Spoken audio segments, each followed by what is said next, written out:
Hey everyone, hope you're doing great. Welcome back to my channel. In today's video, we'll dive into what if Edgeshot found Deku first. Smash that subscribe button, and be sure to peek at the description below. Let's begin. The sky over Muzidifu was a bruised purple, the color of a fresh hematoma. It was the kind of afternoon that felt heavy, the humidity pressing down on the city like a physical weight, sticking shirts to backs and making the air taste of ozone and exhaust. For Izuku Midoriya, the weight was far heavier than mere humidity. He walked with the shuffling gait of a ghost, his red sneakers scuffing against the concrete with a rhythmic, defeated SHHK, SHHK, SHHK. His backpack, usually strapped high and tight in his readiness to learn, hung off one shoulder, a dead weight. Inside it lay a notebook, Hero Analysis for the Future, No. 13. Its pages crinkled from water damage and singed by nitroglycerin. Without a quirk? No. I cannot simply say you can become a hero. The words echoed in his skull, bouncing around with the violence of a pinball. They were spoken in a deep, deflated voice, not the booming baritone that announced peace, but the rasping whisper of reality. All Might. The symbol of peace. The man who held the sky up. Even he had looked at Izuku, looked at the hollow space where a superpower should be, and shaken his head. Izuku stopped at a crosswalk, staring at the flashing red hand. It felt like a judgment. Stop. Go back. Give up. I should have known, Izuku whispered, his voice cracking. He didn't wipe the tears away anymore. They had dried into itchy tracks on his cheeks. Mom said it. Kaken said it. The doctor said it. Reality is reality. He looked down at his hands. They were scarred from years of taking notes, calloused from holding pens, and burned from trying to stand up to bullies who could conjure fire and explosions. But they were empty. There was no lightning, no fire, no super strength.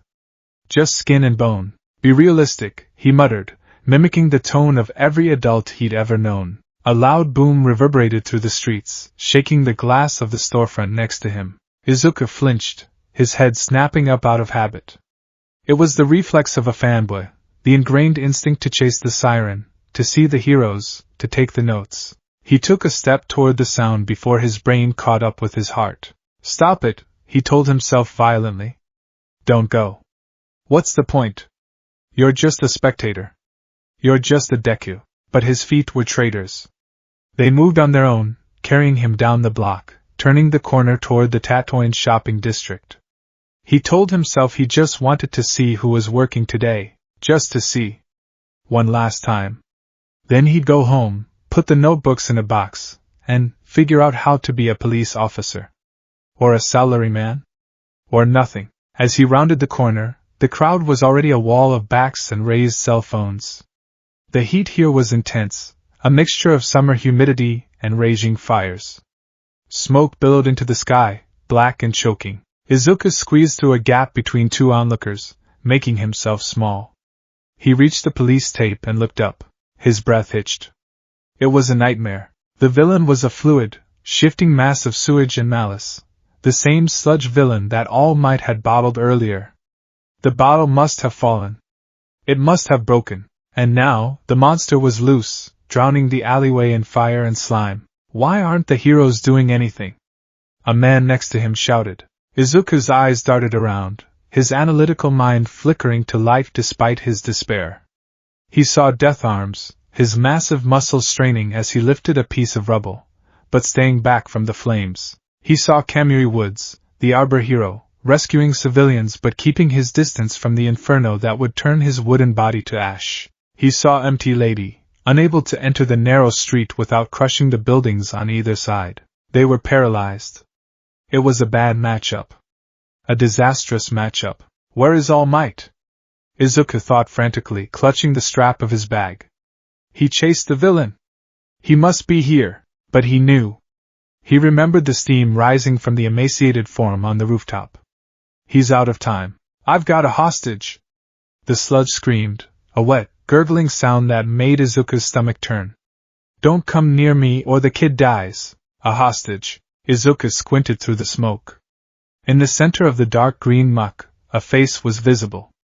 It was only for a second, fighting for air, the mouth open in a silent scream of rage and terror.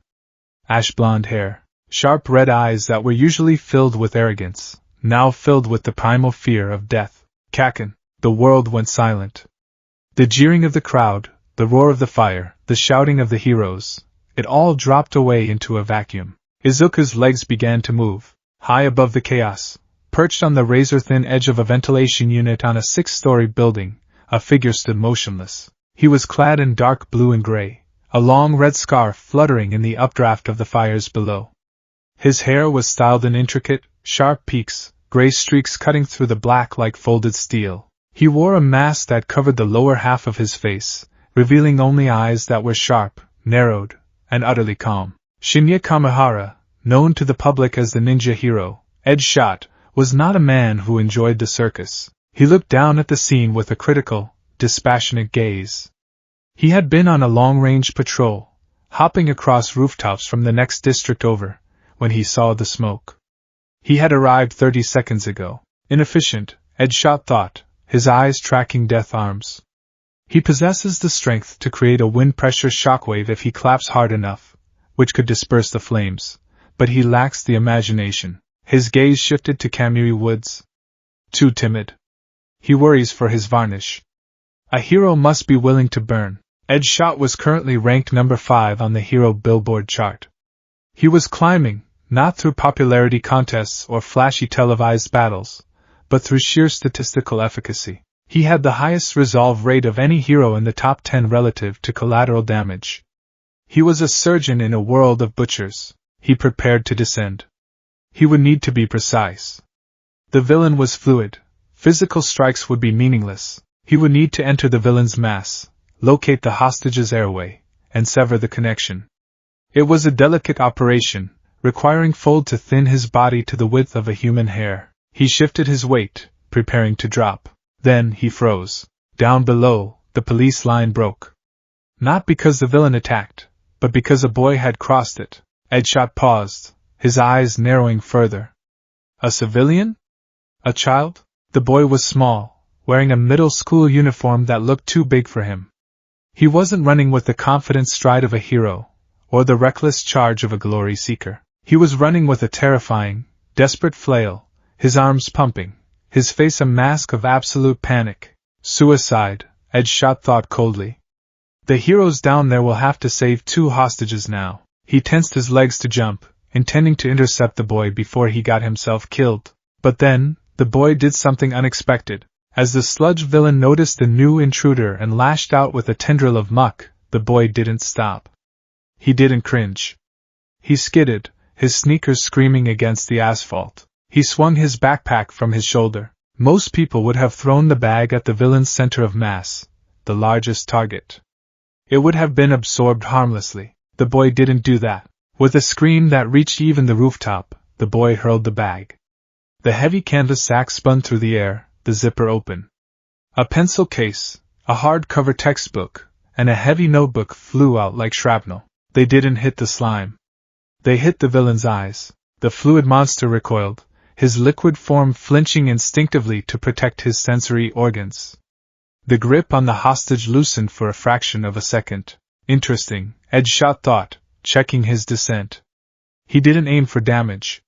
He aimed for a flinch response. Tactical. The boy was at the villain's main body now. He didn't have a quirk active.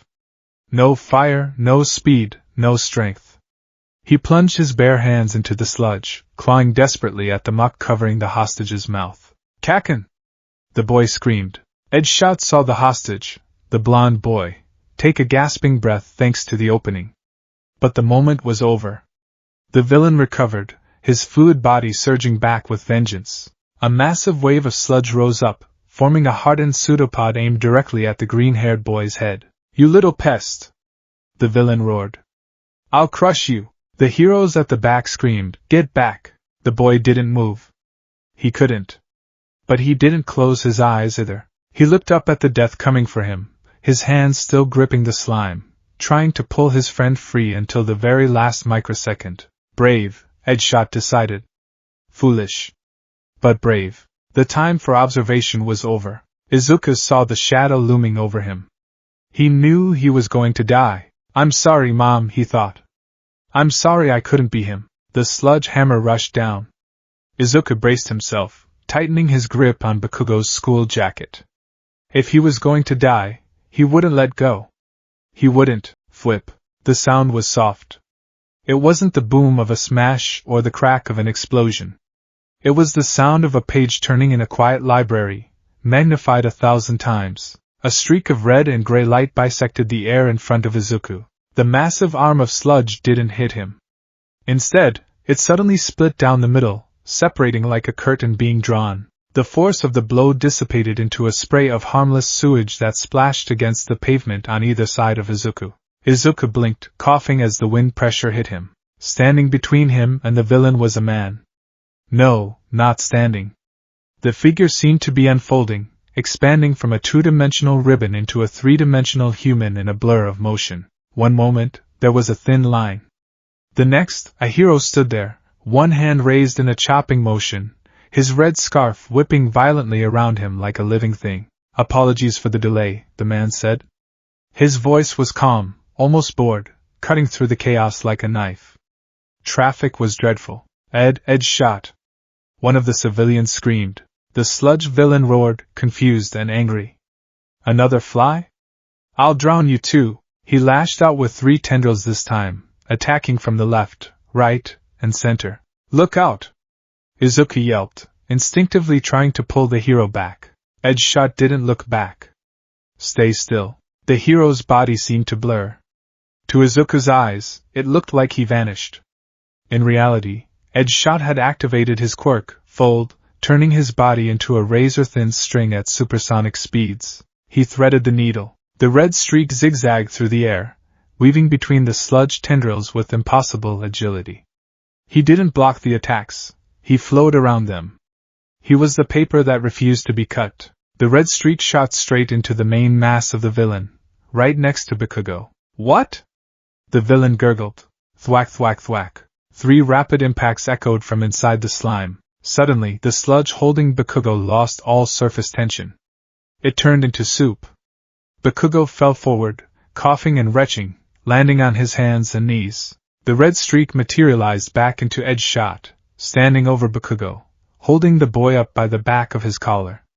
With his other hand, Edgeshot pointed a single finger at the villain's eye. I have severed the neural clusters controlling your viscosity in your midsection, Edgeshot stated, as if reading a grocery list. If you move again, I will fold myself into your inner ear and disrupt your equilibrium permanently. Yield. The villain froze. He looked at the hero, then at the scattered puddle of his own body that he couldn't pull back together. He trembled, shrinking back. I yield. The crowd erupted. Izuku sat on the pavement, his chest heaving, his hands shaking uncontrollably. He looked at his own slime-covered palms.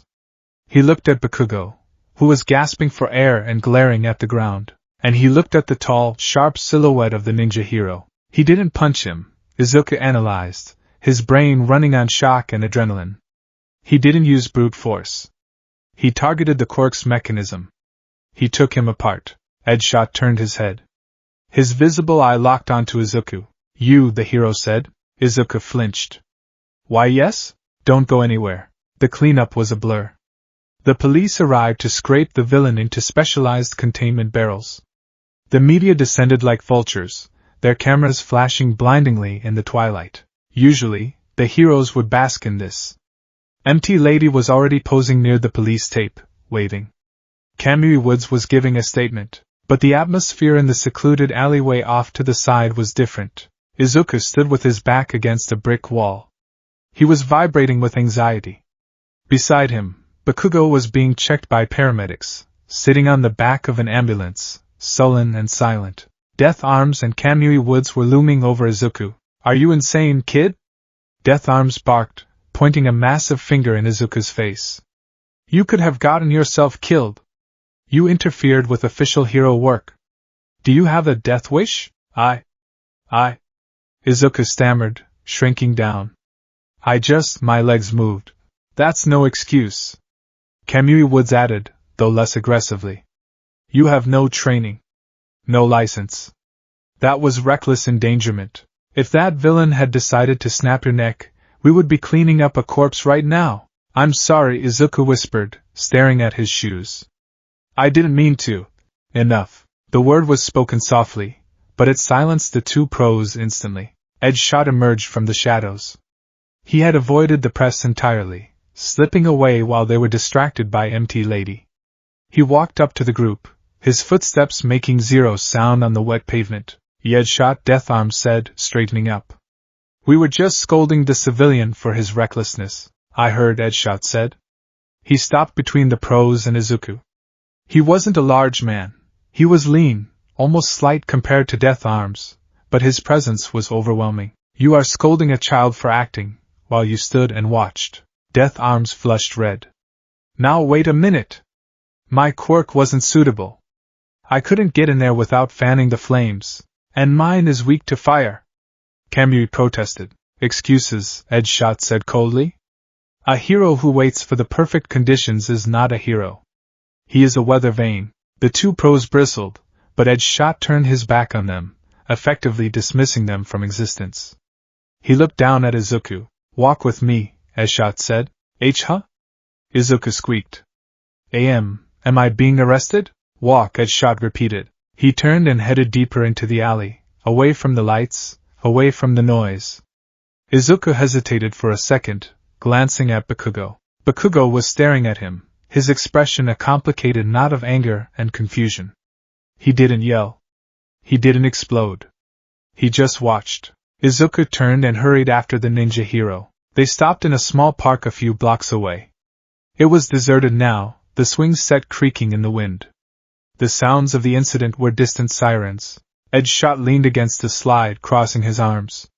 He looked at Izuku for a long time, making the boy squirm. What is your name? Edgeshot asked. Midoriya. Izuku. Midoriya, sir, Midoriya. Tell me what you were thinking. Izuku swallowed hard. I wasn't really.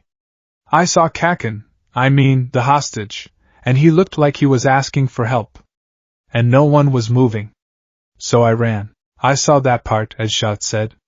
I am asking about the bag. The bag? You threw your belongings. Why? Izuku blinked. His analytical mode engaged automatically, overriding his nervousness. Oh. Well, I realized I couldn't hurt him. He was fluid. A punch or a kick would just be absorbed. I needed to break his concentration.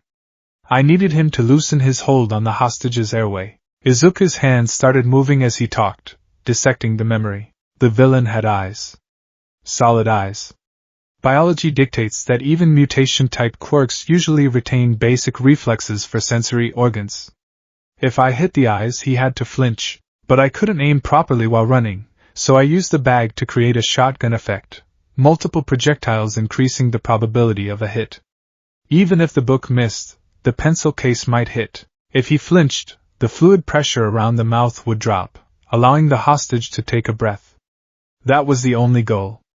Buying one breath of time. Izuku stopped, realizing he was rambling. He clapped his hands over his mouth. I'm sorry. I'm mumbling again. Edgeshot didn't look annoyed. Under his mask, his expression was unreadable, but his eyes were gleaming. You calculated the probability of a flinch response and executed a distraction based on biological vulnerabilities, while sprinting toward your death? I guess? What is your quirk, Midoriya? The question hung in the air. The silence stretched. Izuku felt the cold creep back into his chest. This was it. The disappointment. The rejection. He had impressed the hero for a second, but now the truth would come out, and Edgeshot would tell him to go home and be realistic, just like All Might. Izuku looked down. I don't have one. He waited for the sigh. He waited for the oh, that's too bad. I'm quirkless, Izuku whispered. I see, Edgeshot said. There was no pity in his voice. Just acknowledgement. That explains the lack of hesitation, Edgeshot mused. Izuku looked up, confused. What? Those with power often hesitate, Edgeshot said, pushing off the slide and standing tall. They check their reserves. They worry about compatibility. They wonder if their hammer is the right tool for the nail. You had no hammer. So you simply became the motion. Edgeshot walked closer, looming over the boy. The pros back there. Death arms, kamui, they rely on their quirks like crutches. When the crutch doesn't fit the situation, they fall down. They are walls. They stand still and wait for the villain to break against them. But you, Edgeshot reached out. With a speed Izuku couldn't track, he tapped Izuku's chest, right over his heart. You are not a wall. You are a crack. A crack? Brute force is common, Midoriya.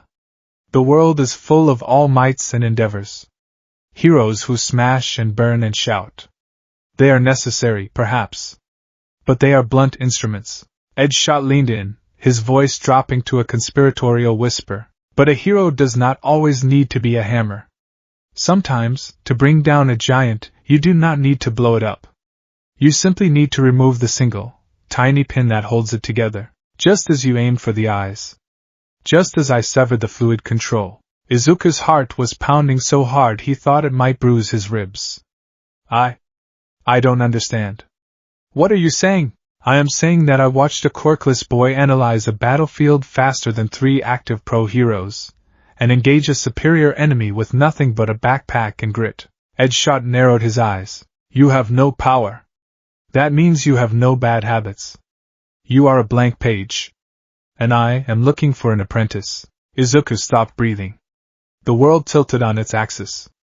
Apprentice? I do not take interns often, Edgeshot said. My agency, the Lurkers, focuses on stealth, information gathering, and precision strikes. It is not glamorous. You will not be on lunchboxes. You will not have action figures for a long time. It is hard, painful, quiet work. He extended a hand.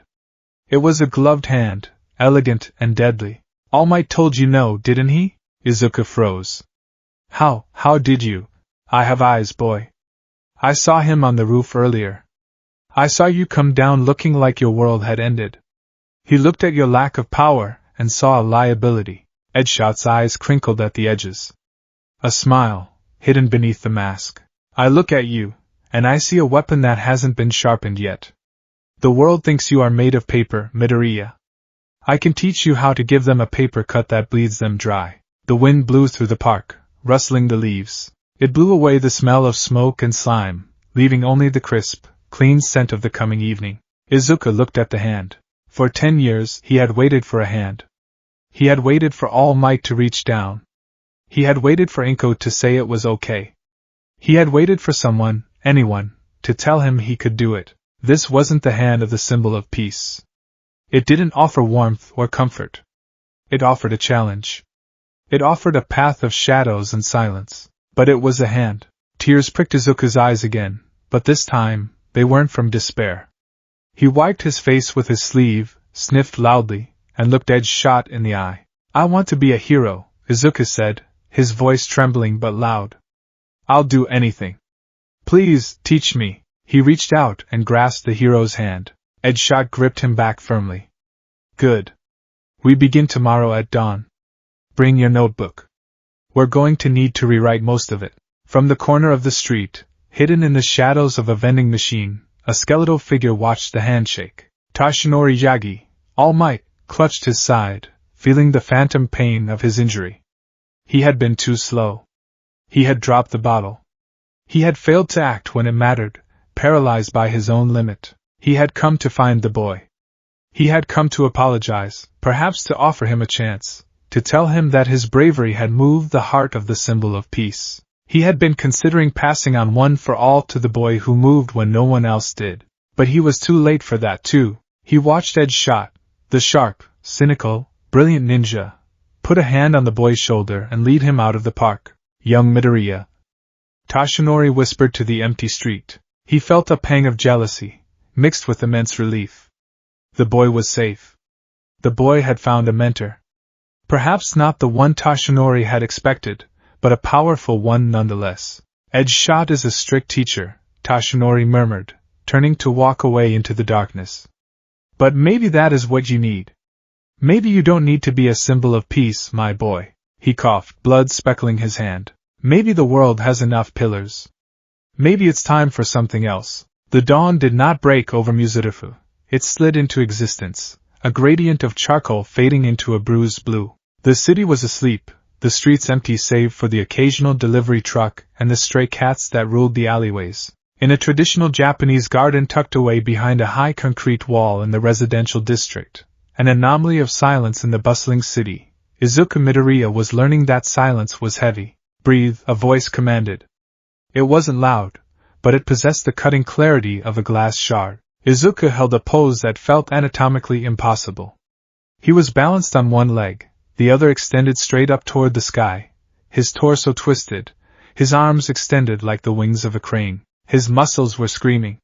His lungs burned. Sweat dripped from his nose, landing on the raked white gravel with a tiny pat. Loud, the voice said. Izuku gritted his teeth. The drop of sweat was loud. Your breath is ragged, Edgeshot said. The ninja hero was sitting on the wooden engawa veranda of the dojo, sipping tea. He wore a casual kimono, gray with red lining, his mask pulled down to reveal a sharp, angular jawline. He looked impossibly relaxed compared to the torture Izuku was enduring. You are gasping like a fish on a deck. To control the body, you must first control the oxygen that fuels it. If you cannot silence your breath, you cannot silence your presence. I'm trying. Sensei, Izuku wheezed. Do not try. Flow, Edgeshot replied, setting the tea down. The world is full of noise. A hero must be the pause between the notes. Lower your heart rate.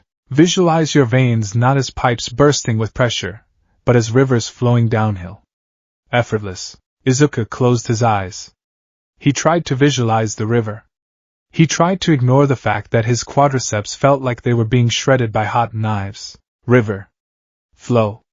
Quiet. He took a long, slow inhale through his nose, holding it in his diaphragm, then releasing it in a thin, controlled stream through his teeth.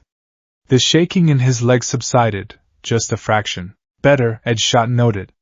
Hold for 2 more minutes. Izuku wanted to cry. But he didn't. He held it. This had been his life for 7 days. Since the incident with the sludge villain, Izuku's world had turned upside down. He hadn't gone back to being the quirkless, mumbling fanboy in the back of the class. He was still quirkless, yes. He still mumbled, yes. But now, he had a secret. He had a shadow. Every morning at 4:30 a.m., he reported to the Kamihara estate. It wasn't an official agency building, it was Edgeshot's private residence and dojo. There were no sidekicks here, no secretaries, no merchandise. Just the smell of tatami mats, old wood, and the crushing weight of expectation. Edgeshot, Shinya Kamihara, was a teacher of frightening precision. He didn't yell like the gym teachers at school. He didn't offer platitudes.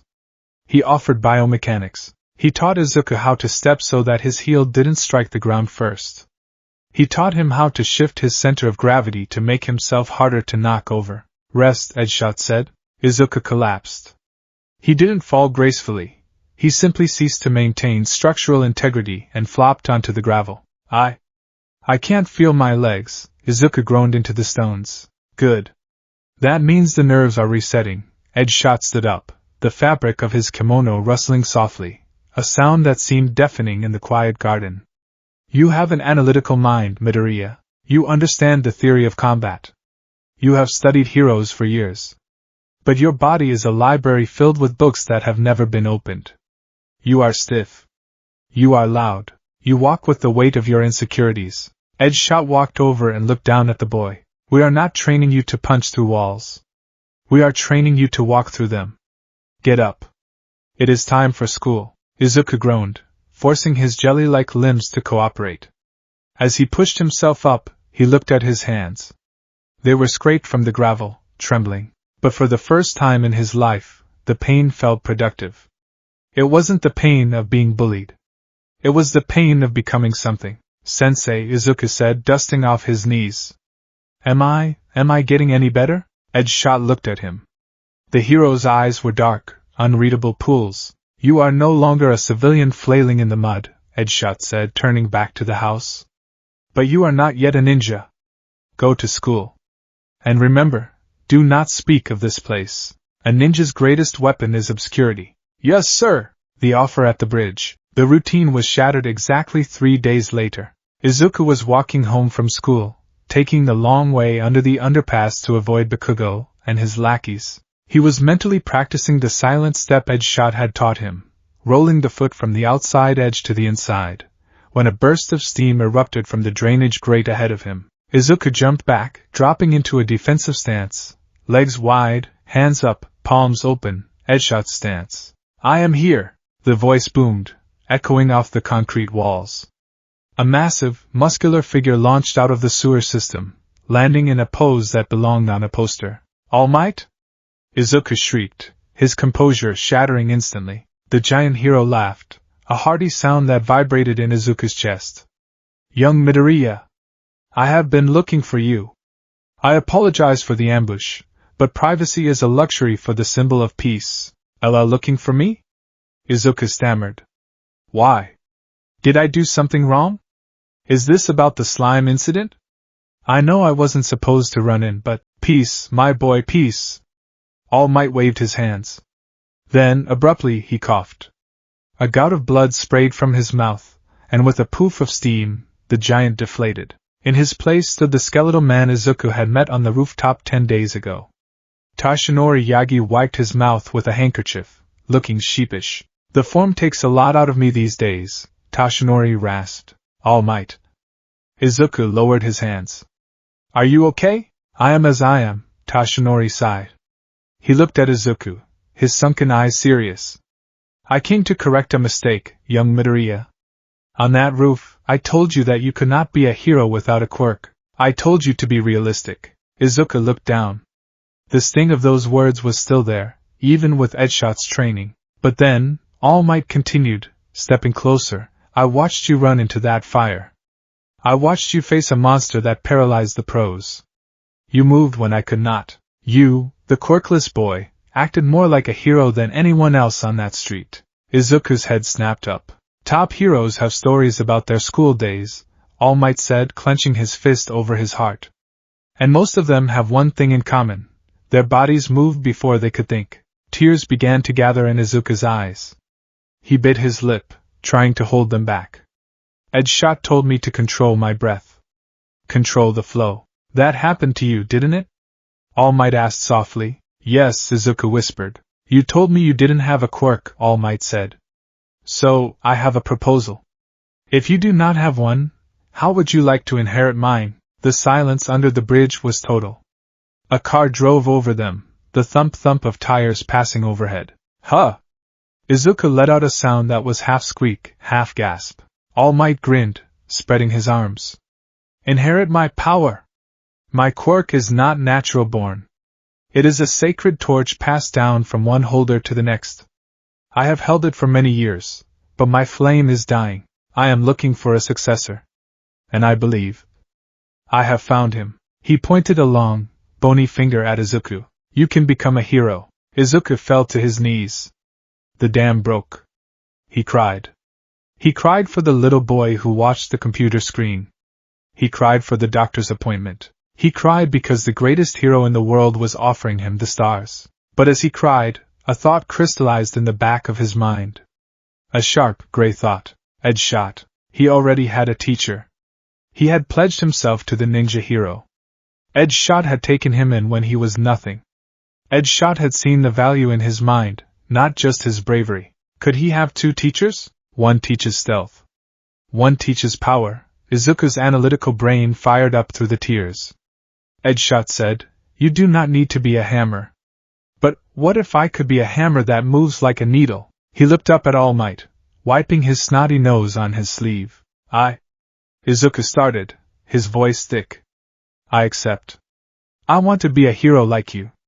But, All Might tilted his head. I have already started training," Izuku confessed. He felt a spike of fear. Would All Might rescind the offer? After the incident, Edgeshot found me. He's teaching me martial arts. Mental discipline. All Might blinked. Then, surprisingly, he threw his head back and laughed, a wheezing, wet sound. "Edgeshot. The paper ninja. Ha! I saw him lead you away. I wondered if he had taken a shining to you." All Might smiled down at him. "That is excellent, my boy. Edgeshot is a master of technique. I admit, I am not much of a teacher when it comes to the technical side of fighting. I mostly just smash. So, it's okay? It is more than okay. It is fantastic. All Might gave him a thumbs up. However, my power, one for all, requires a vessel strong enough to hold it. If you tried to use it now, your limbs would explode off your body. Izuku paled. Explode? Pop! Like a balloon, All Might said cheerfully. So, my training will be different. Edgeshot can sharpen your mind and your reflexes. But I will build your body. We will turn this twig into a trunk. The duo grind, month 1 to 3. Izuku Midoriya's life became a hell of his own making. His day began at 4 a.m. He would run 3 miles to the Kamihara estate. There, from 4:30 to 6:30, he underwent the silence. Edgeshot's training was esoteric. It involved hours of yoga, joint manipulation exercises, and meditation. He made Izuku walk across floors covered in dry rice paper. If the paper crinkled, Izuku had to start over. He made Izuku practice folding, not literally turning into paper, but contorting his body into spaces much too small for a normal human, dislocating shoulders at will to escape restraints. Be water, Edgeshot would say, striking Izuku with a bamboo cane whenever his posture stiffened. Water takes the shape of the cup. If you are rigid you break. Then came school. Izuku slept through lunch. He stopped muttering in class because he was too exhausted to speak. Bakugo noticed. Deku, Bakugo cornered him one afternoon by the shoe lockers. You've been weird lately. You're not following me. You're not writing in that stalker book. What's the deal? Izuku looked at Bakugo. Usually, he would flinch. He would stutter. But he had spent the morning holding a handstand for 40 minutes while Edgeshot threw pebbles at his pressure points. Bakugo's aggression felt loud. Unfocused. Just studying, Kaken, Izuku said quietly. He shifted his weight to his back foot, his hands loose at his sides. Bakugo narrowed his eyes. He sensed the shift, the lack of fear. It infuriated him. Don't look down on me, you quirkless pebble, he lunged, popping an explosion near Izuku's face. In the past, Izuku would have fallen backward. This time, his body reacted before his brain did. He exhaled sharply, pivoting on his heel. He ducked under the swing, his body folding at the waist, and slipped past Bakugo like a breeze. He was 10 feet away before Bakugo even turned around. I have to go, Izuku said, and ran out the door. Bakugo stood there, smoke curling from his palm, staring at the empty space where Deku used to be. What the hell was that? After school was the noise. At Dagoba Municipal Beach Park, All Might waited. Eat this trash. All Might would bellow in his buff form, which he could only maintain for about an hour a day now. If Edgeshot's training was about flow, All Might's was about friction. The beach was a graveyard of human consumption. Tires, fridges, cars, scrap metal. All Might had drawn up the aim to pass, American Dream Plan. It was a schedule of calorie intake, sleep, which Izuku wasn't getting enough of, and heavy lifting. Heave. Ho! Heave. Ho! Izuku dragged a safe across the sand, ropes digging into his shoulders. His muscles burned with a different kind of fire, the fire of tearing and rebuilding. He chugged protein shakes that tasted like chalk. He ate boiled chicken until he wanted to vomit. You need mass, young Midoriya. All Might encouraged, sitting on top of a refrigerator Izuku was trying to push. One for all is infinite power. A paper cup cannot hold a tsunami. You must become a steel drum. Izuku pushed. He grunted. He screamed, and he grew. The conflict, month 4. The problem with serving two masters is that eventually, their orders collide. It was a rainy Tuesday in the dojo. The sound of rain on the roof was soothing usually. But today, the air inside was tense. Izuku was sparring with a training dummy, a wooden contraption with spinning arms. He was shirtless, wearing only his GI pants. His body had changed. The scrawny ribs were gone, replaced by a layer of dense, corded muscle. His shoulders were broader. His thighs were thick from dragging trucks through sand.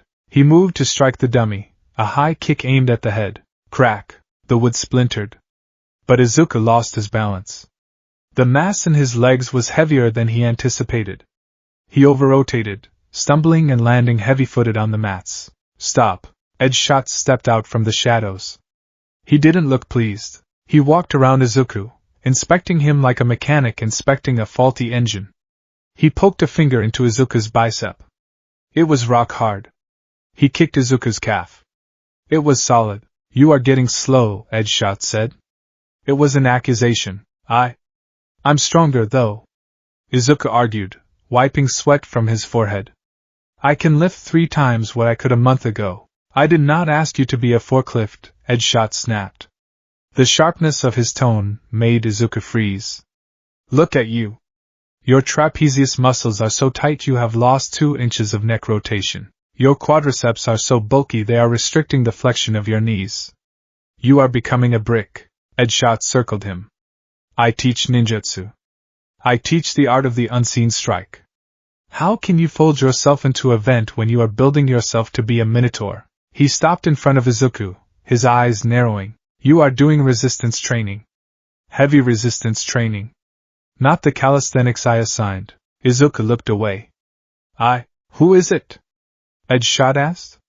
You are clearly following another regimen. Is it a gym? A personal trainer? I can't say, Izuku whispered. He had promised all might. Midoriya, Edgeshot's voice dropped. It wasn't angry anymore. It was disappointed. A student who lies to his master endangers himself. If you build the wrong muscles, my techniques will snap your ligaments. You must choose. Do you want to be a bodybuilder, or do you want to be a hero? I want to be both. Izuku blurted out. Incompatible. No, it's not. Izuku clenched his fists. The frustration of the last 4 months boiled over. The exhaustion, the secrets, the pain. I have to be strong. I have to be strong enough to hold it. Hold what? Izuku trembled. He looked at Edgeshot, the man who had given him a chance when no one else would. He owed him the truth. If Edgeshot kicked him out, so be it. But he wouldn't lie anymore. All might, Izuku said. Edgeshot's eyebrows shot up. The number 1? He offered me his power. Izuku rushed the words out, terrified. He said I can inherit his quirk? But he said if I'm not strong enough, physically strong, like Big Strong, it will blow my limbs off. That's why I'm lifting the trash at the beach. I need the vessel to be tough. Izuku squeezed his eyes shut, waiting for the rejection. Waiting for Edgeshot to laugh, or to get angry that he was training with a rival, or to say that borrowing power was cheating. Silence stretched. The rain drummed on the roof. One for all, Edgeshot murmured. Izuku opened one eye. Edgeshot was stroking his chin, his eyes unfocused, processing the data. I had heard rumors, Edgeshot said quietly. Deep web chatter. Old legends about a stockpiling power. I dismissed them as conspiracy theories.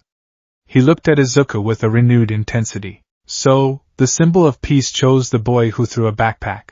Yes, Izuku said. But, his training makes me stiff.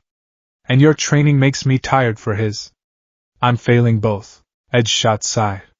He walked over to the wall scroll that read Serenity and stared at it. All Might is a hammer, Edgeshot said. He solves problems by applying overwhelming force. It is natural he would teach you to become a hammer as well. He turned back to Izuku. But you are not All Might, Midoriya. You are smaller. Your frame is narrower. If you try to become a second All Might, you will be a poor imitation. You will be a glass cannon. Edgeshot walked back to the center of the mat. We must synthesize. Izuku blinked. Synthesize? If you are to inherit a stockpile of raw power, Edgeshot began, his hands moving to illustrate his words, you must not treat it as a bomb that you detonate. All Might treats his power like a pool. He dives in and splashes everything out. You must treat it like a pressurized system. Edgeshot poked Izuku's chest. We will keep the muscle building. You need the durability. But we will change how you build it. No more mindless lifting. We will incorporate flow. The synthesis. Month 5 to 9. The training changed. At the beach, Izuku no longer just dragged the safes. Edgeshot came to watch, from a distance, hiding on rooftops so All Might wouldn't see him. He found the blonde hero too loud. When Izuku lifted a fridge, he wasn't allowed to just hoist it. He had to balance it on one shoulder while standing on a balance beam Edgeshot installed in the sand. Stabilizer muscles. Edgeshot would telepathically project his voice via a small earpiece Izuku wore. Don't just use the glamour muscles. Engage the core. Engage the ankles. If the fridge wobbles, you die. I'll die. Izuku squeaked, struggling under the weight of a 400-pound appliance. Metaphorically. Probably. At the dojo, the yoga became more intense. Edgeshot taught him to isolate specific muscle groups. If you possess super strength, Edgeshot lectured while Izuku was tied into a pretzel, you do not need to wind up a punch. A punch begins in the big toe. It travels up the leg, spirals through the hip, accelerates through the spine, and snaps at the fist. This is the kinetic chain. With one for all, if you master the kinetic chain, you will not need 100% of the power to be deadly. You can use 5% and hit harder than a thug using 100%. Izuku absorbed it all. He began to keep a new notebook, The Theory of Flow. He drew diagrams of his own body. He mapped his veins. He mapped his joints. At the beach, all might notice the difference. Young Midoriya, you are moving differently. All Might remarked one sunset. Izuku was cleaning a section of tires. Instead of grabbing them one by one, he was juggling 4 of them, stacking them with a rhythmic fluidity that was mesmerizing to watch. Edgeshot says efficiency is speed, Izuku panted, not stopping. And speed is force. All Might scratched his head. Well, whatever works. You are cleaning the beach faster than predicted. We might finish a month early. The 10th month, the vessel is ready. The last month was a blur of exhaustion and exhilaration. The beach, once a landfill, was now a pristine stretch of golden sand. The sun glinted off the ocean, unobstructed by trash. Izuku stood on top of the last pile of garbage, a literal mountain he had consolidated to be hauled away by trucks. He was shirtless, screaming at the rising sun. I did it! He looked down at his body. He wasn't the hulking mass of muscle All Might was. He was leaner. His muscles were compact, dense like woven steel cables. He had the V-taper of a swimmer and the legs of a sprinter. He was scarred, calloused, and utterly transformed. All Might stood at the base of the trash pile, beaming. In his hand he held a single strand of golden hair. Marvelous, All Might whispered. Truly marvelous. Izuku slid down the pile, landing lightly on the sand, a silent landing, barely disturbing the grains. I'm ready, All Might, Izuku said. His voice wasn't shaky anymore. It was steady. You are indeed, All Might said. He held out the hair. This is it, young Midoriya. The torch is passed. Eat this. Izuku stared at the hair. I still have to eat it. Genetic material. Digest it. Hurry, the exam is in 3 hours. Izuku took the hair. He thought about the last 10 months. The vomiting. The bleeding. The bamboo cane hitting his shins. The silence of the dojo. The roar of the ocean. He swallowed the hair. It tasted like hair. How do you feel? All Might asked anxiously. Izuku waited. He clutched his stomach. He felt a heat. A small ember in his gut. But it wasn't raging. It was sitting there, waiting. I feel warm, Izuku said. Good. That is the power settling in. All Might checked his watch. Go. Go to UA. You need to get changed and registered. Show them what you are made of. Yes, sir. Izuku grabbed his bag and sprinted. He didn't just run, he engaged the flow. He pushed off the balls of his feet, his arms pumping in perfect rhythm. He felt faster than he had ever been, even without using the quirk. The final test. He didn't go straight to UA. He made a detour. He stopped at the wall of the Kamihara estate. He didn't use the door. He jumped, caught the top of the 8-foot wall with one hand, and vaulted over in a silent arc. He landed in the garden. Edgeshot was there, waiting, back turned. You are late, Edgeshot said. I had to eat a hair, Izuku said breathlessly. Edgeshot paused. I will not ask. He turned around. The ninja hero looked Izuku up and down. He took in the new uniform, the standard middle school gakurin, but it fit differently now. The shoulders were filled out. The posture was erect. You have the power? Edgeshot asked. I think so. I haven't used it yet. Do not use it in the exam unless you must, Edgeshot commanded. Rely on your training first. The power is a wild card. You are the weapon. The power is just the ammunition. He walked over to Izuku and did something he had never done before. He reached out and adjusted Izuku's collar, straightening it. You came to me as a piece of crumpled paper, Edgeshot said softly. Now you are origami. You have folds. You have structure. You have sharp edges. He stepped back. Go. Make them look. Izuku bowed, a deep, 90-degree angle. Thank you, sensei. And Midoriya? Izuku paused at the gate. If you break your bones because you ignored my flow training, Edgeshot warned, I will fold you into a swan and leave you in a pond. Izuku smiled, a sharp, confident grin that looked a little bit like All Might's, and a little bit like a wolf's. I won't break. He turned and vanished into the city, moving toward UA High School. The silence of the last 10 months was over. It was time to make some noise. The gates of UA High School were less of an entrance and more of a declaration. 2 massive pillars of steel and glass, shaped like the letter H, towered over the ant-like swarm of teenagers gathering at their base. To the average middle schooler, the structure screamed prestige, power, and intimidation. To Izuku Midoriya, it looked like a fortress that needed to be breached. He stood at the edge of the crowd, his new red sneakers, reinforced with custom soles Edgeshot had recommended, gripping the pavement. He wasn't vibrating with the manic, nervous energy that had defined his existence for the last decade. The tremor in his hands was gone, replaced by a stillness that felt almost unnatural amidst the cacophony of excited chatter. Checkpoint of entry, Izuku thought, his eyes scanning the layout instinctively. 4 main security cameras visible. Sensors in the archway. The crowd is a choke point. He shook his head, clearing the tactical assessment. Stop it. You're here to take a test, not infiltrate a villain's stronghold. He took a deep breath, inhaling for 4 counts, holding for 4, exhaling for 4. The box breathing technique settled his heart rate instantly. Out of my way, Deku. The voice was a low growl, rough like gravel in a blender. Izuku didn't flinch. He didn't jump. He simply shifted his weight to his left foot and rotated his torso 45 degrees. Katsuki Bakugo stomped past him, his shoulders swiping through the empty air where Izuku's chest had been a split second prior. Bakugo stopped.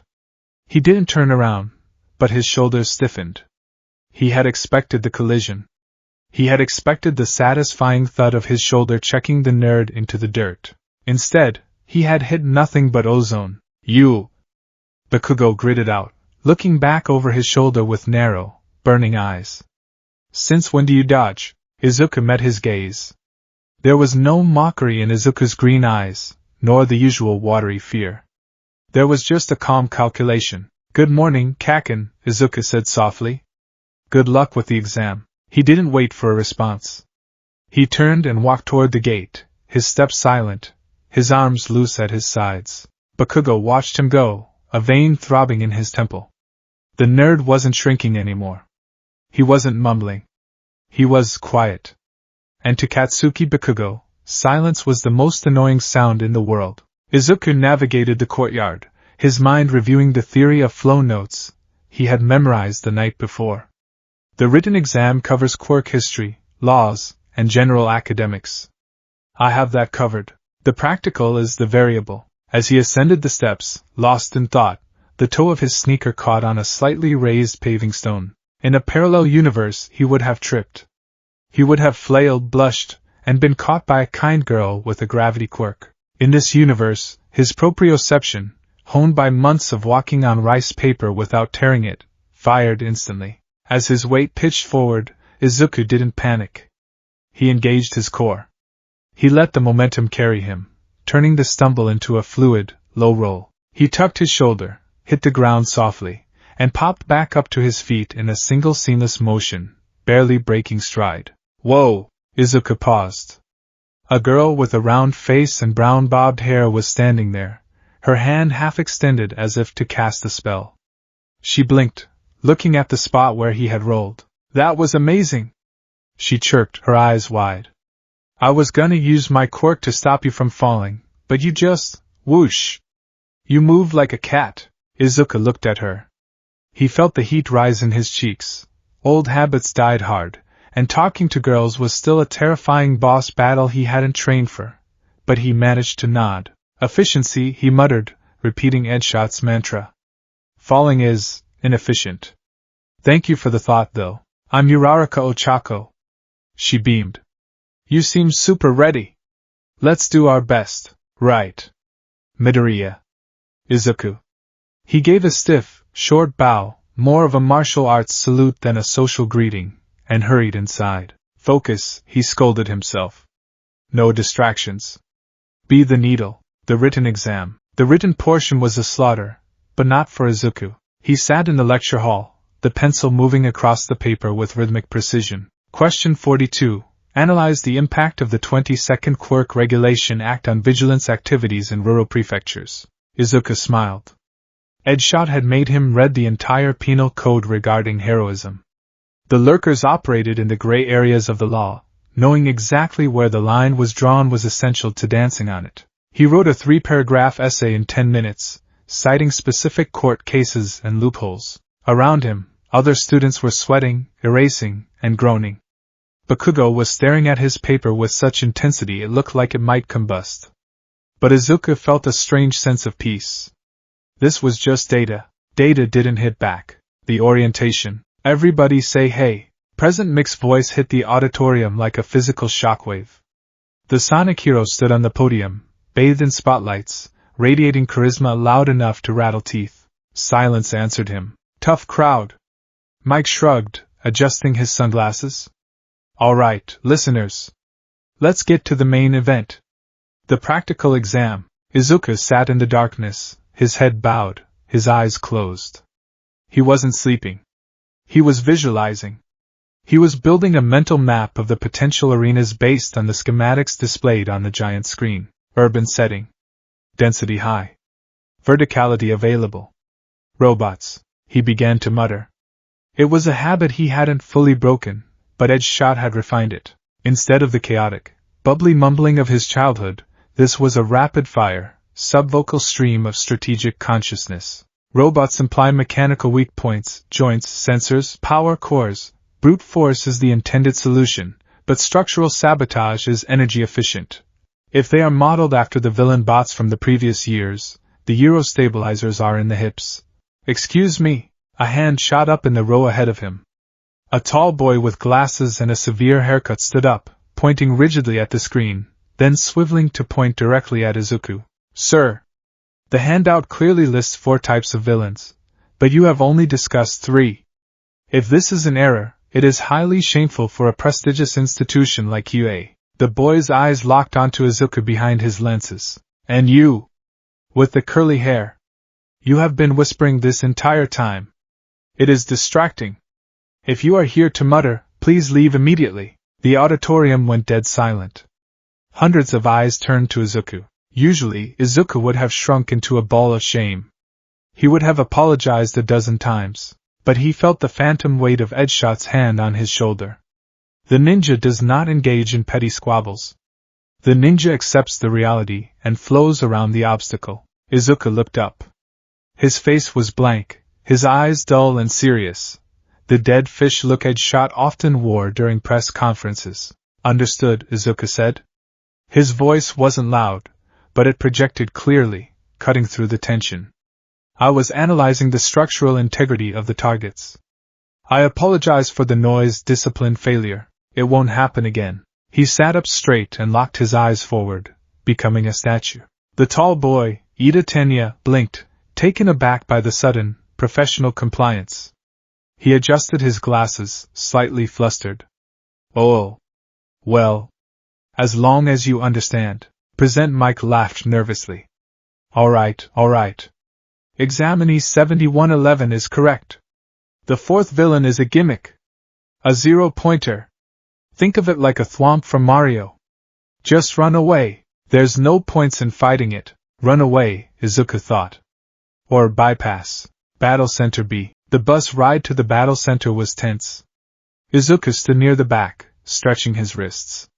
He wore his new tracksuit, a sleek, dark green set with silver lining, chosen for its low friction coefficient. Around his waist was a yellow utility belt, currently empty save for a few small pouches. He stood before the massive gates of Battle Center B. The mock city beyond looked incredibly realistic, towering buildings casting long shadows in the afternoon sun. He spotted Uraraka nearby, taking deep breaths. He considered wishing her luck, but saw the tall boy, Ida, marching toward him again. Izuku decided to fade into the background, stepping behind a large competitor with 6 arms. And start. Present mixed voice boomed from the observation tower. The other students froze, looking confused. There was no countdown. Izuku didn't wait. Real fights don't have countdowns. He launched himself forward. He didn't run like a track star. He ran low to the ground, his torso parallel to the pavement, arms trailing behind him to minimize wind resistance. The Naruto run that looked ridiculous until you saw a pro hero doing it at 60 kilometers per hour. Hey! That guy's already going. Someone shouted. There are no countdowns in real life. Follow him. Mike screamed. The stampede began, but Izuku already had a 10-second lead. The engagement. Izuku turned the first corner and skidded to a halt. A one-pointer, a wheeled robot with a single red eye and machine gun arms, rolled out from an alleyway. Target acquired, it beeped mechanically. Izuku took a breath. He felt the ember of one for all in his gut. It was a swirling, chaotic storm of energy, terrifying in its magnitude. All Might had told him to clench his buttocks and yell smash. Edgeshot had told him, the power is a river. Do not try to drink the whole river. Just dip your cup. Izuku visualized the river. He didn't open the floodgates. He just opened a tap. One for all, full cal 2%. It wasn't the lightning reed transformation he would one day master. It was subtle. A faint, almost invisible shimmer of heat rose from his skin. His veins glowed red for a split second. The robot raised its arm. Izuku moved. He didn't punch the robot. Punching metal hurt, even with a quirk. He closed the distance in a blur. As the robot's arm swung down, Izuku slid underneath it, grabbed the hydraulic piping exposed at the elbow joint, and pulled. With the enhanced grip strength of OFA, the metal tubing ripped like wet paper. Hydraulic fluid sprayed out. The robot's arm went limp. Izuku didn't stop. He used his momentum to swing around the back of the robot. He saw the primary wiring cluster at the base of the neck. Tiger claw. He stiffened his fingers into a claw shape, channeled a burst of power into his fingertips, and raked them across the wiring. ZZT. The robot powered down instantly, its eye fading to black. 1 point, Izuku whispered, already moving to the next alley. The observation room. In a dark room filled with monitors, the faculty of UA watched the chaos unfold. This year's batch is spirited, Midnight purred, watching a boy with explosions decimate a group of 2-pointers. We have a lot of power types, Cementos noted. But power isn't everything. Eraserhead Aizawa Shota stood in the back, his arms crossed, his eyes tired. He watched the screens with disinterest until his gaze snagged on a monitor in the bottom right corner. Who is that?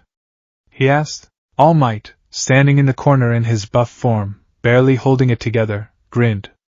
That is young Midoriya. He's strange, Aizawa muttered. On the screen, Izuku was engaging a 3-pointer, a massive, scorpion-like tank. While other students were blasting it with lasers and rocks, Midoriya was running up the side of a building. He wall ran for 3 steps, leaped off, and landed on the robot's shoulders. Instead of smashing it, he jammed his hand into a gap in the armor plating and ripped out a specific circuit board. The massive machine simply stopped moving. He fights like a saboteur, Vlad King noted. He's not destroying the targets, he's disabling them. It's highly efficient, but he lacks flair, Midnight sighed.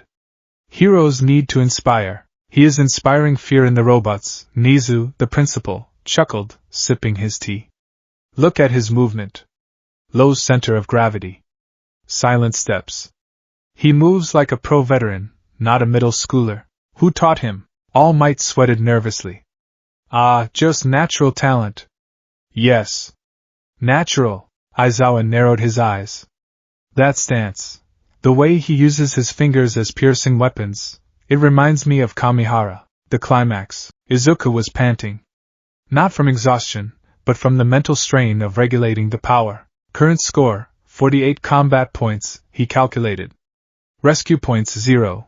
That might be a problem. He was standing in the middle of a four-way intersection. The ground was littered with disabled droids.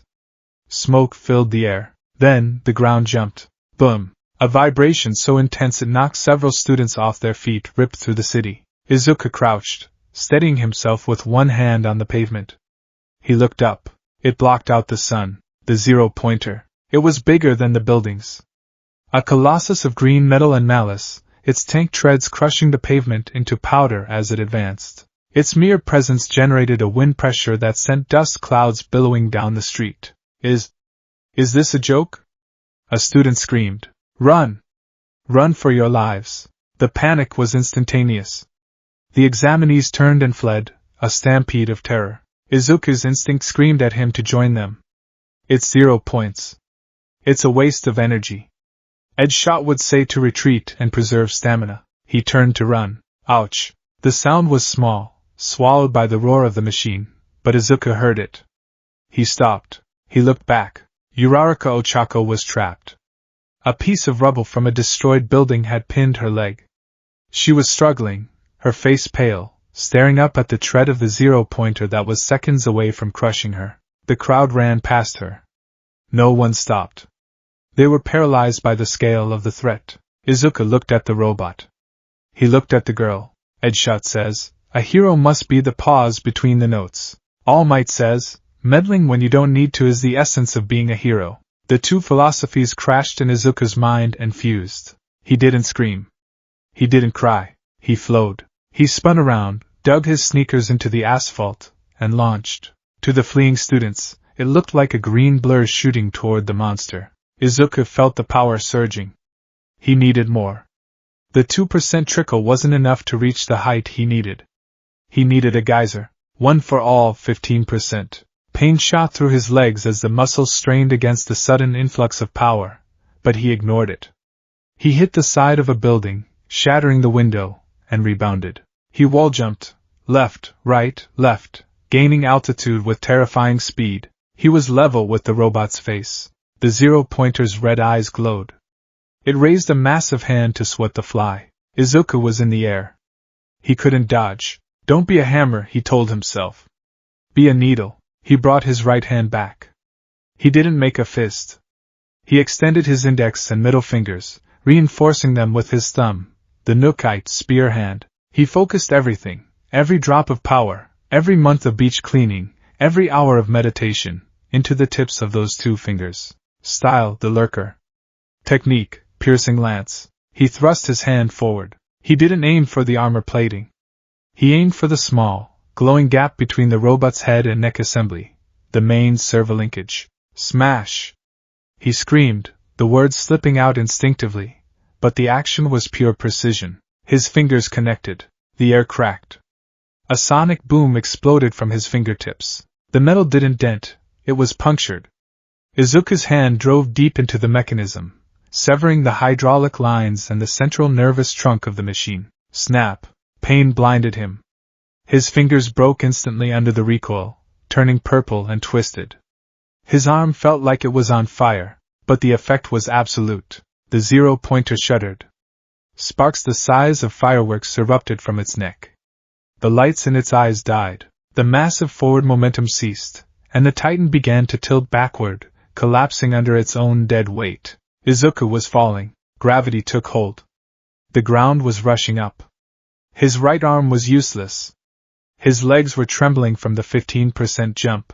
I didn't plan the landing, he realized with a jolt of panic. Inefficient. He prepared to tuck and roll, hoping his legs wouldn't shatter on impact. Slap. A hand touched his back. He stopped in midair, inches from the concrete. Release. He dropped the last 3 inches. Uraraka was there, leaning against a piece of broken wall, panting, her fingers pressed together. She had freed herself just in time to catch him. You! She gasped, looking like she was about to throw up. You saved me. Izuku sat up, cradling his mangled hand. He looked at the fallen giant. He looked at his broken fingers. He let out a shaky breath. Strategy, successful. Time's up, the siren wailed. The aftermath, the silence that followed was heavy. The dust settled over the battle center. Students began to creep back, staring at the fallen zero-pointer, and then at the small, green-haired boy sitting in its shadow. Did you see that? He took it down with one hit? No, he didn't punch it. He stabbed it? Ida Tenya walked through the crowd. He looked at the robot, then at Izuku. His hands were shaking. He jumped in without hesitation. While I ran away, he judged the situation, realized the rescue was paramount, and executed a precision strike to neutralize the threat. Ida felt a deep, burning shame. I misjudged him completely. Okay, move aside. A short, elderly woman in a lab coat hobbled through the crowd. Recovery girl. Oh dear, she tooted, looking at Izuku's hand. That's a nasty break. You used too much power in a small area. I know, Izuku gritted out, the adrenaline fading and the pain setting in. I needed the penetration power. My structure wasn't ready. You sound like a textbook, she sighed. She leaned in and kissed his forehead. Warmth rushed through him. His fingers snapped back into place, the bruising fading to a dull yellow. Izuku slumped, suddenly exhausted. That drained your stamina, she warned. Don't go running any marathons today. Here, have some gummies. Izuku took the candy, bowing his head. Thank you. He stood up, swaying slightly. He looked around. The other students were looking at him with a mix of awe and fear. Even the blue-haired boy with glasses looked like he wanted to say something, but Izuku didn't wait for applause.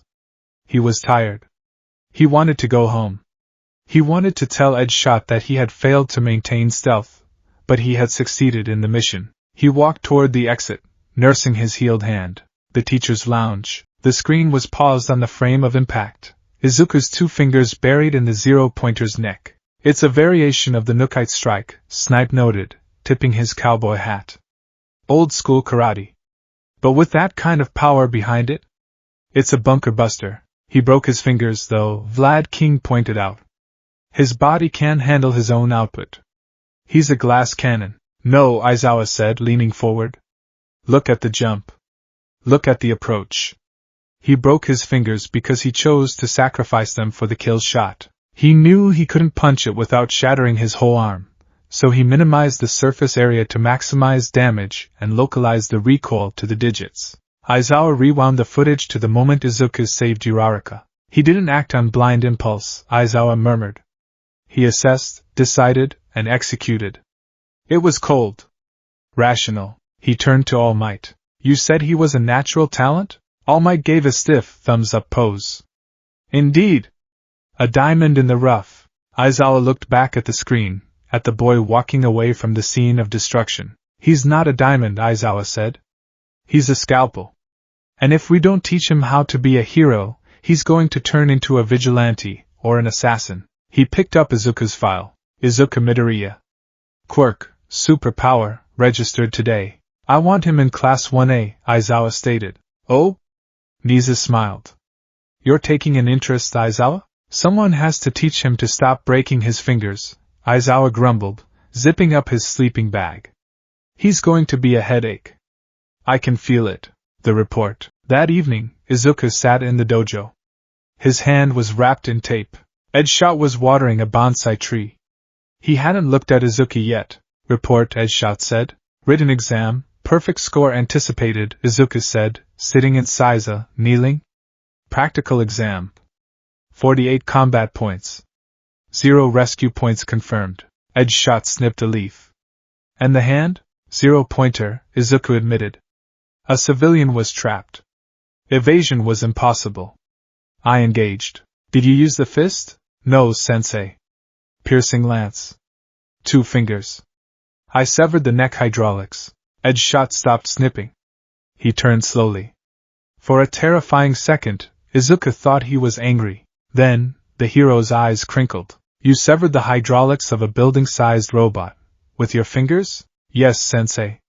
But I broke them. Edgeshot walked over and placed a hand on Izuku's head. Better a broken finger than a crushed civilian, Edgeshot said.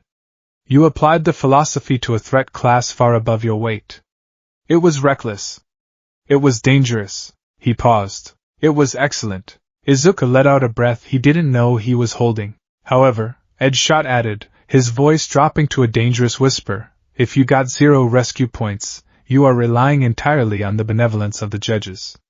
You better hope you value sacrifice, Midoriya, or you will be the strongest student in general education. Izuku swallowed hard.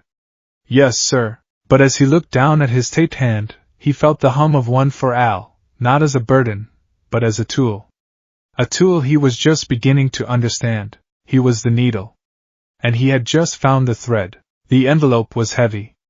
It sat on the kotatsu table like a monolith, the wax seal of UA High School gleaming under the fluorescent kitchen lights.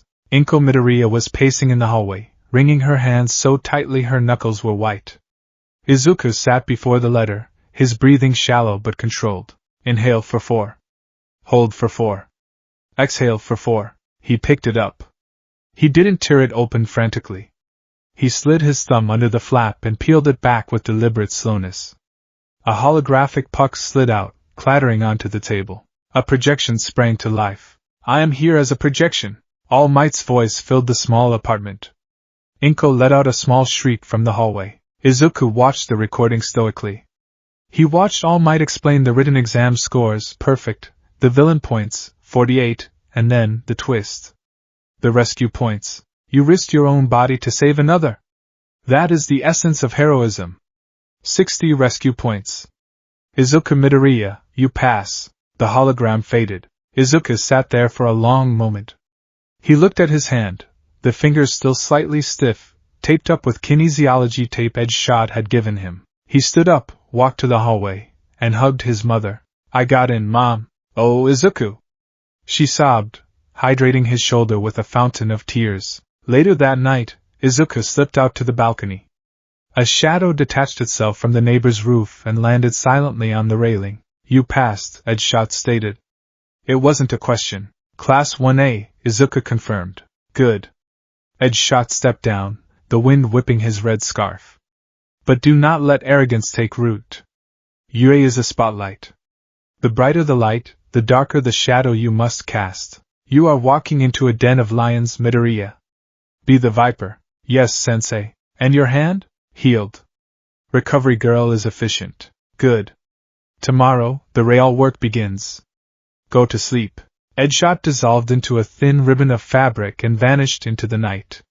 Izuku looked at the stars. He was ready. The first morning, UA High School was a labyrinth of gargantuan proportions. The doors were 12 feet tall, ostensibly for students with mutation quirks, but Izuku suspected it was also psychological, to make everyone feel small before the institution. He located Class 1A. He stood before the massive door, listening. He could hear shouting. Bakugo, he identified instantly. And the tall boy with glasses. He took a breath, centered his chi, and slid the door open. Remove your foot from that desk immediately. Ida Tenya was chopping the air with his hand.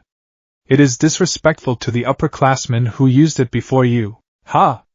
Bakugo had his feet propped up, a sneer plastered on his face. Like I care about some old desk. What junior high are you from, you extra? I am from semi-private academy. My name is Ida Tenya. Sama? A stuck-up elite, huh? I'll have fun crushing you. Crushing? You are truly barbarous. Izuku stepped in. He didn't make a sound. He simply flowed into the room, moving to a desk near the back. Oh. It's you! Ida spun around. The entire class looked at the door. Ida marched over. Midoriya! I must apologize. I misjudged you at the entrance exam. You perceived the true nature of the test while I was blinded by the surface-level rules. I hate to admit it, but you are the superior student. It was just a different tactical assessment, Izuku said quietly, setting his bag down. Midoriya! Uraraka popped up behind him, beaming. You got in. I was so worried about your hand. That punch was insane. You were like POW and the robot was like Crash. Izuku offered a small, polite nod. I'm glad you're safe, Uraraka-san. If you're here to make friends, pack up and leave. The voice came from the floor. Lying in a yellow sleeping bag like a caterpillar was a man who looked like he hadn't slept in a decade. Aizawa Shota. Eraserhead. The class froze. Aizawa unzipped the bag, stood up, and pulled a juice pouch from his pocket. It took you 8 seconds to quiet down. Time is limited. You lack rationality. He scanned the room with bloodshot eyes. His gaze lingered on Izuku for a fraction of a second longer than the others. I'm your homeroom teacher, Aizawa Shota. Put these on and meet me on the grounds. He held up a blue gym uniform. We're doing a quirk apprehension test. The yard. A quirk apprehension test? The class chorused. What about the entrance ceremony? The guidance counselor meeting? Uraraka asked. If you're going to be a hero, you don't have time for such leisurely events, Aizawa drawled, turning his back to them. UA's selling point is freedom of style. That applies to the teachers as well. He turned back, his hair falling over his face. Softball throw. Standing long jump. 50-meter dash. You did these in middle school without quirks. Now you'll do them with quirks. The country is still stuck on averages, pretending everyone is equal. It's illogical. He pointed at Bakugo. Bakugo. How far could you throw in middle school?